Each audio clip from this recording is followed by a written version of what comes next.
Perdón, es exclusivo, Entonces, está auspiciado claro, por... está por... Pero no, con usted es un gusto. La Hace un verdad, montón que no venía a visitarnos en vivo. es cierto, sí, bueno, por las actividades, pero... Bueno, ahora Claro. pronto vamos a tener receso, así que a lo mejor voy a venir también a En saludarlos. vacaciones de invierno lo esperamos por Claro, y a acá. traerles algo también Ah, para el eso me gustó matienzo, más. para el desayuno, y Claro, compartir un eso poco. podría ser. ¿Mm? Bueno, fecha muy importante, Sí, muy interesante sí, para sí. charlar en este bloque de Argentinos sin Domesticar TV, que es uno de los bloques favoritos porque sabemos de historia y de cositas.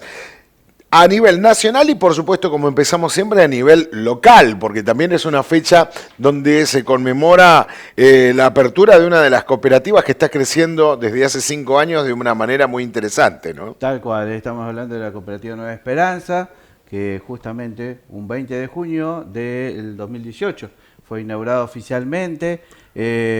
Bueno, tiene la característica de ser una de las más recientes acciones o proyectos cooperativos que se llevan adelante y bueno, está en pleno desarrollo. Tuvo su respaldo político en su momento para poder encaminarse a partir de, como todos recordarán, el cierre de la fábrica Sancor, una empresa y una fábrica emblemática dentro de la historia de nuestra querida ciudad de Brinkman, que lamentablemente cerró. Los factores, los motivos en algún momento se sabrán históricamente, pero bueno, la iniciativa, el tesón y las ganas de un grupo de empleados, luego de sus hijos, hace que la cooperativa Nueva Esperanza sea una realidad muy importante para la comunidad de Brinkman, porque sencillamente y justamente, ¿no? El tema de ser una fuente de trabajo para jóvenes de nuestra ciudad, así que desde aquí lo queremos destacar como una reciente efeméride de la ciudad de Brinkman, como siempre en esta columna queremos destacar un poco de la historia de nuestra ciudad. Y bueno, recordar y felicitar a quienes hoy llevan adelante este proyecto. Muy bien, felicitaciones. Y desde ayer y hoy, como pasábamos en los comunicados, nos esperan a toda la comunidad que querramos pasar por ahí a hacer algunas degustaciones de sus productos, así que están todos invitados. Ahí está, ¿eh? Hoy, martes 20. De 9 a 12:30 habrá degustación de los quesos de la cooperativa Nueva Esperanza, que está cumpliendo 5 años, perdón. Allá vamos. Salimos de acá y nos vamos a comer unos quesitos. Ahí, vaya, pruebe. Claro, que está abierto. Bueno, 20 de junio. 20 de junio se recuerda un aniversario más del fallecimiento de Manuel José Joaquín del Corazón de Jesús Belgrano, uno de los protagonistas claves, uno de los pilares del proceso revolucionario que se inició allá por 1810, el 25 de mayo, y que lleva adelante el proceso también de consolidar la idea revolucionaria en todo lo que era el ex virreinato de Río de la Plata, en lo que después se llamó Provincias Unidas. Bueno, poner en alto y en fuerte la idea de que queríamos ser libres e independientes. Parece muy sencillo hoy en día hablar de todos estos temas, ¿no? Lo hablamos con mucha naturalidad, lo tenemos dentro de las efemérides escolares, pero creo que no nos damos cuenta de la magnitud, de la importancia, del coraje de estos hombres que en algún momento decidieron decir, bueno, después de 3 siglos de dominación española y más, decir, queremos ser libres e independientes, sabiendo que el castigo que aplicaba la corona española a quienes se sublevaban, a los sediciosos, era terrible. Pagaban con su vida, pero no solo los protagonistas, por ejemplo, de la Revolución de Mayo. Vale decir que un año antes, justamente un año antes de la Revolución de Mayo, se da un movimiento en lo que hoy es Bolivia, el Alto Perú, y fue duramente sofocado por el poder español, que implicaba, bueno, la muerte, pena de muerte para ellos, para sus familiares, en orden ascendente-descendente, la pérdida de todos sus bienes. O sea que el coraje que tuvo Belgrano, con otros hombres más, San Martín también, debe ser reconocido como tal, no quedar simplemente en palabras que decimos en algunos actos, etcétera, sino que realmente tiene que ser un ejemplo de fuerza, de abnegación, de ganas, de compromiso, ¿no? De compromiso. Y fíjense algo muy importante, Germán, quiero destacar esto. El valor que tuvieron estos hombres de jugársela entera por uno ideal, pero no ser utilizados luego políticamente por otros problemas que tuvo ya la incipiente Argentina. Porque, por ejemplo, hoy vamos a hablar del Belgrano de los últimos días y post-muerte, ¿no? ¿Qué pasó con Ajá. él y la enfermedad? Las últimas horas de Belgrano. Claro, y ese famoso reloj que vemos exactamente, en el y la dibujo. enfermedad que él sufrió. Pero quiero decir esto, cuando Belgrano estaba allá en el norte, luchando, frenando, él y Güemes, otro que hemos recordado, un gran héroe de la Revolución y la Independencia Argentina, el salteño, luchaban contra los españoles que bajaban cada vez que podían y querían por el norte, por la quebrada de Humahuaca, por Jujuy, y arrasaban, literalmente arrasaban. De ahí que los jujeños dicen, ellos te dicen esto, en Tucumán el 9 de julio se firmó con tinta la Declaración de la Independencia. Nosotros la firmamos con sangre, porque es real. Los españoles cuando bajaban masacraban a toda la población. Y ahí estaba Belgrano, un tipo que había sido formado más que todo en términos de abogado, economista, político.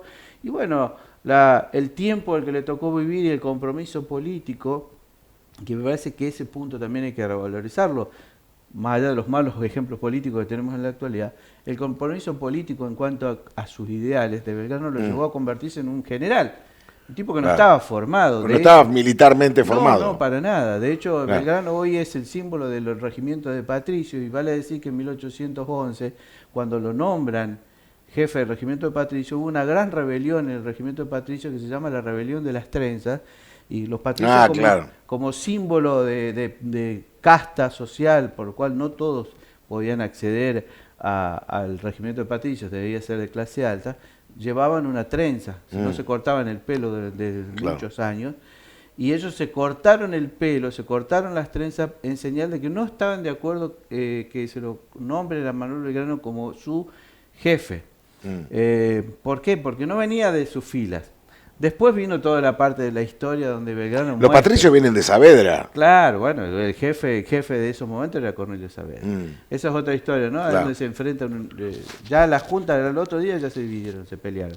Pero bueno, qué raro, vale decir que en principio el regimiento de Patricio no lo quería Belgrano, no lo veía como su jefe natural. Después el hombre demostró con el ejército del norte, con la bandera, el hecho de Rosario y todo lo que nosotros conocemos, que realmente no tenía los conocimientos militares, no tenía la voz de mando, porque él tenía una voz muy aflautada. Ajá. Hay una anécdota famosa donde ejercitaban las voces de mando, y según lo ubican también a San Martín en ese momento, donde el campo de batalla vos tenés que tener una voz de mando muy fuerte. Imagínate en aquellos tiempos, no había radios como ahora ni nada por el estilo, ni transmisores que tienen los soldados hoy en día.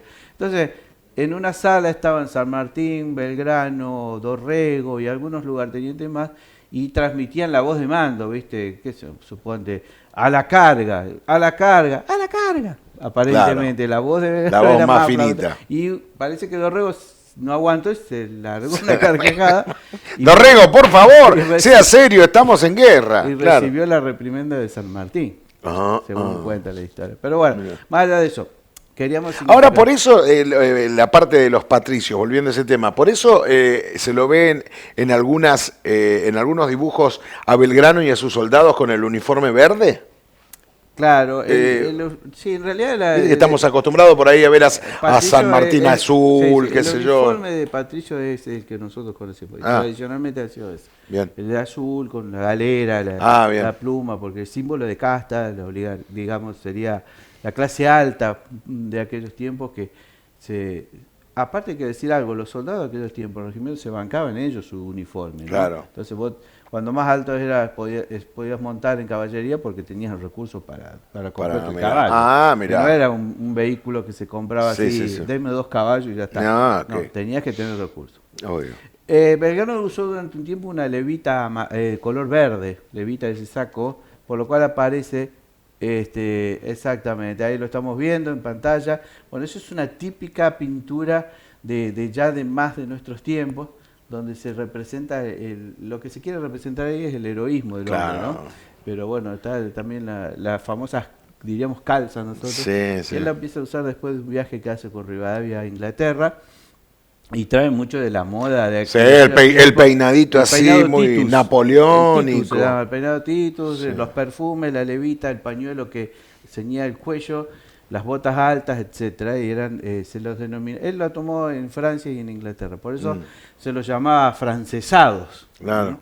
estaban a la moda. El tipo era también un Era un metrosexual. dandy, era un dandy. Un dandy, sí, sí. En todas las letras, era un dandy, tal cual.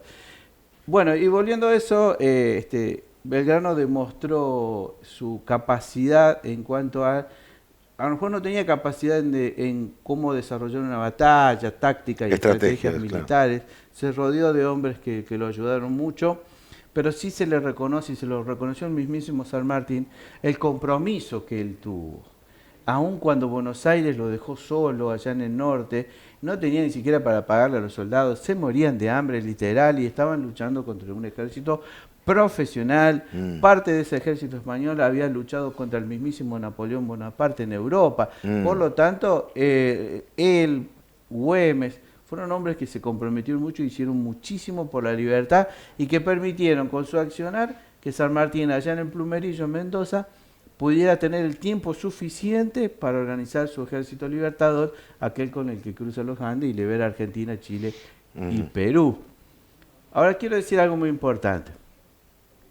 Fíjense la situación. Cuando ya más o menos estaba asegurada la independencia en lo que hoy es nuestro país, ya estamos hablando de 1819, Belgrano había caído en desgracia, como había perdido varias batallas, San Martín ya estaba en el proceso de luchar en Chile. Entonces acá, en lo que era la incipiente Argentina, empezamos con un gran problema, que fue el enfrentamiento entre las provincias y Buenos Aires. Claro. Entonces Rondó lo manda a llamar a Belgrano como jefe del Ejército del Norte, a San Martín como jefe del Ejército de los Andes, para que bajen a la zona del litoral a sofocar las rebeliones de los caudillos del litoral.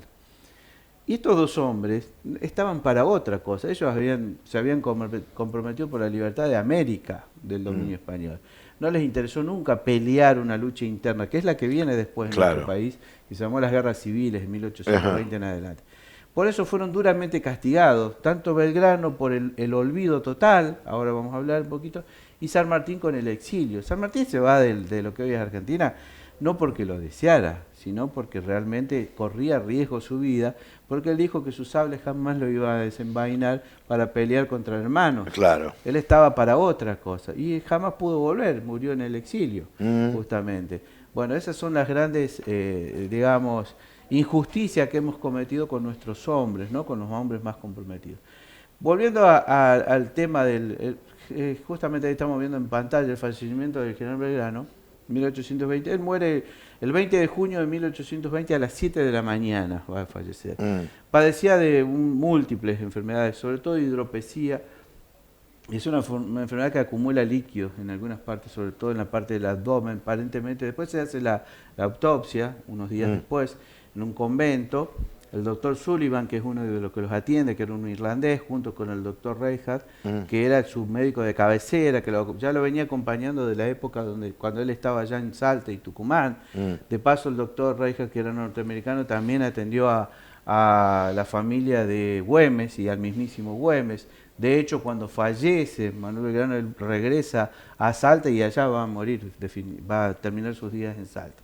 Sullivan es el médico irlandés que lo va a atender en los últimos tiempos, asistiendo al doctor Reagan, y ellos determinan que él tenía sífilis, tenía hidropesía, y aparentemente después cuando se hace la autopsia, se descubre que tenía un tumor cancerígeno en el estómago. Él por la hidropesía padecía terribles dolores en las extremidades, sobre todo las piernas se le hinchaban mucho, por eso prácticamente no podía caminar. Cuando regresó desde Buenos Aires, que no tenía un peso para volver, cuando regresó a Buenos Aires, desde el norte, le pidió prestado plata a su amigo Balbín, que le presta unos 3.000 pesos para poder regresar a Buenos Aires y poder ser asistido en sus últimos días. Yo lo que quería decir es que justamente Belgrano muere en la pobreza y en el anonimato total. De hecho, a las 7 de la mañana va a fallecer, se siguen las tradiciones y las costumbres de la época, va a ser enterrado en un ataúd de madera con los hábitos de los dominicos.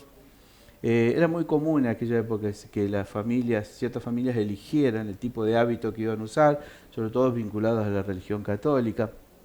Ese ataúd va a ser enterrado en el atrio de la iglesia, en el convento de Santo Domingo, y va a ser cubierto con un manto negro y con una buena cantidad de cal. Esto se hacía porque las tradiciones y las costumbres de la época eran así, pero también porque a veces no se los enterraba a cierta profundidad. Claro. Por lo tanto, después, bueno, el cuerpo cuando entraba en proceso de descomposición emitía mucho olor. Claro. Así es que fallece 5 o 7 días después, un periódico que no era de los más tirada de Buenos Aires, va a dar la noticia. El periódico era el Filantrópico Político de Buenos Aires del padre Castañeda, que anuncia la muerte del general Belgrano. Nadie se enteró en Buenos Aires que había fallecido el general Belgrano. Buenos Aires se encontraba en este momento en una convulsión política tremenda.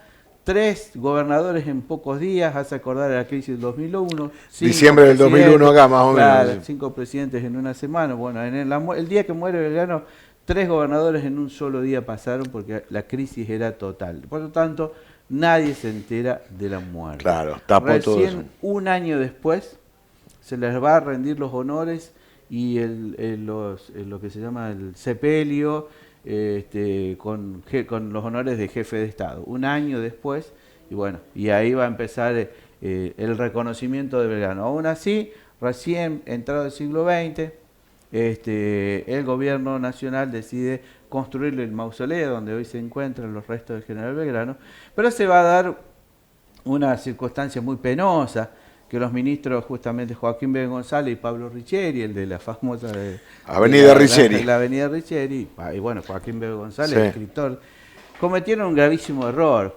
Cuando exhuman los restos, lo poco que quedaba del general Belgrano para llevarlo al mausoleo, se quedan con la parte de los dientes, las piezas dentales de Belgrano, creyendo, bueno, ahí justamente hay una imagen creyendo de que, bueno, no sé qué pensaban realmente cuál era el objetivo. Sí. No se sabe, porque bueno, cometieron ese gravísimo error. El cura que estaba presente hace comentarios, se supo la prensa opositora de ese momento, los criticó duramente por el accionar, los llamaron los ministros odontólogos y le exigió a la prensa que devuelvan las piezas dentarias del general Belgrano, porque era lisa y llanamente una profanación. Profanación, claro. Así es como definitivamente va a descansar los restos del general Belgrano en el mausoleo que tiene en el convento de Santo Domingo, ahí en Buenos Aires. Ajá. Que es uno de los lugares que no visitamos. ¿Viste? No sí, yo te estaba por preguntar dónde están los restos de Belgrano. Están ahí, un mausoleo precioso, pero que está, ahí vemos la imagen cuando se lo reconoce y se le da, bueno, el homenaje que merece un hombre tan grande que durante gran parte del siglo XX, diría que hasta la finalización de la primera mitad del siglo XX, era el máximo prócer de la Argentina. San Martín estaba como en un segundo plano.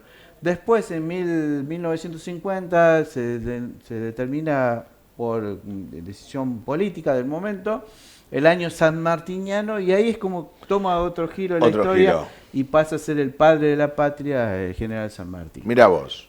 Bien. Bueno, Beto, muy interesante la historia, ¿no? De Belgrano, que siempre hay algo para contar y siempre los historiadores descubren algún dato más. La dentadura no apareció nunca más. La devolvieron, ¿no? La devolvieron. La tuvieron que devolver. Tuvieron que devolver por producto de la presión pública a partir de... Bueno, el periodismo siempre ejerce ese rol, ¿no? Sí. De denunciar y mantener justamente la voz de lo que debe ser correcto. O por lo menos, bueno, y lo castigaron duramente a los 2 ministros, le dijeron, demasiado ya mordían con sus propios dientes el presupuesto nacional, falta que ahora usen los dientes del general Belgrano, ¿no? Claro. Bueno, por vergüenza tuvieron que devolver y emitir una disculpa pública, pero bueno, fue increíble, ¿no? Que se cometa semejante acto de profanación con uno de los héroes máximos de nuestra historia argentina.